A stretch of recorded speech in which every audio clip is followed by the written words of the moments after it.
लिए। तो आइए आगे बढ़ते हैं और सुनते हैं आज के मुख्य खबर की तरफ। केंद्र सरकार के द्वारा राज्यों और केंद्र शासित प्रदेशों में अब तक 21 करोड़ से अधिक कोविड टीका उपलब्ध कराए गए। भारत ने कोरोना टीकाकरण अभियान में बड़ी ही सफलता हासिल की है। अब तक देश में 21 करोड़ से अधिक टीके की खुराक दी जा चुकी है। स्वास्थ्य मंत्रालय ने बताया कि राज्यों और केंद्र शासित प्रदेशों में के पास अब भी 1 करोड़ 90 लाख से ज्यादा टीका उपलब्ध है। दिल्ली को मिली राहत, 1000 से कम मामले दर्ज हुए हैं। सीएम अरविंद केजरीवाल ने कहा कि दिल्ली में पहली बार 1000 से कम मामले सामने आए हैं। इसी के वजह से अब धीरे धीरे दिल्ली को अनलॉक किया जा सकता है। कोरोना वायरस के कारण अपने माता पिता को खोने वाले बच्चों को प्रधानमंत्री ने बनाया सहायता कहा।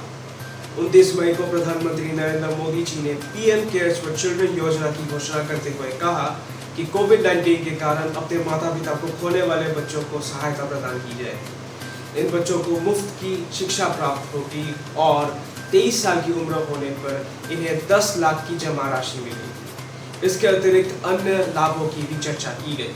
केरल ने 9 जून तक कोविड लॉकडाउन का विस्तार किया। केरल सरकार ने शनिवार को घोषणा की एक और सख्ती कोविड-19 के प्रसार को रोकने के लिए राज्य में 9 जून तक तालाबंदी की जाएगी।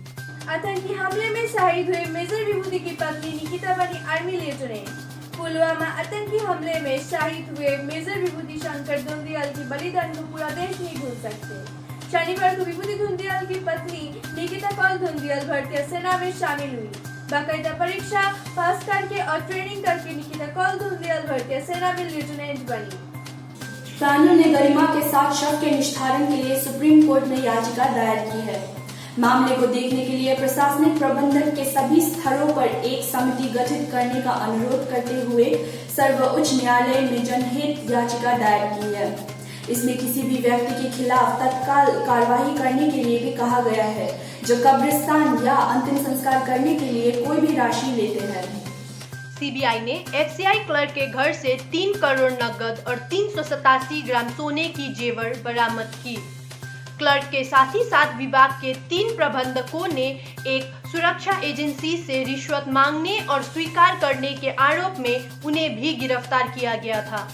ब्राजील के राष्ट्रपति जेर बोल्सोनारो की कोविड-19 की उनकी प्रतिक्रिया के खिलाफ 1000 लोगों ने उनका विरोध किया। विरोध का कारण राष्ट्रपति का अप्रिय बयान जिसमें कोविड-19 को एक छोटा फ्लू बताया गया। राष्ट्रपति ने कोविड-19 से लड़ने के उपाय जैसे घर पर रहना और मास्क पहनना का विरोध किया, जिससे लोगों की मृत्यु और बढ़ रही है। एमपी के सीएम ने कोरोना कर्फ्यू में किया बदलाव। मुख्यमंत्री शिवराज सिंह चौहान ने कहा कि मध्य प्रदेश में कोविड-19 से ज्यादा प्रभावित क्षेत्रों के लिए लॉकडाउन रहते हुए फेज के अनुसार अलग अलग नियम जारी किए जाएंगे। पेटीएम पेमेंट बैंक जल्द ही फिजिकल वीजा डेबिट कार्ड जारी करेगा। पीपीबीएल पहले से ही 45 लाख से अधिक वर्चुअल वीजा डेबिट कार्ड जारी कर रहा था, अब 10 लाख से अधिक वर्चुअल वीजा डेबिट कार्ड जारी करेगा। अब ग्राहक पेटीएम ऐप के द्वारा खुद ही फिजिकल डेबिट कार्ड के लिए आवेदन कर सकेंगे। दिल्ली में बढ़ा जाएगा 1 हफ्ते तक और लॉकडाउन। दिल्ली सरकार द्वारा प्राप्त जानकारी के अनुसार दिल्ली में जून 7 की सुबह 5 बजे तक प्रतिबंध जारी रहेगी।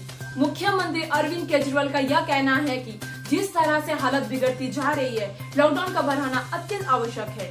साथ ही साथ डीडीएमए ने यह जानकारी दी है कि सभी निर्माण और निर्माण से जुड़े कार्यों को छूट दी जाएगी।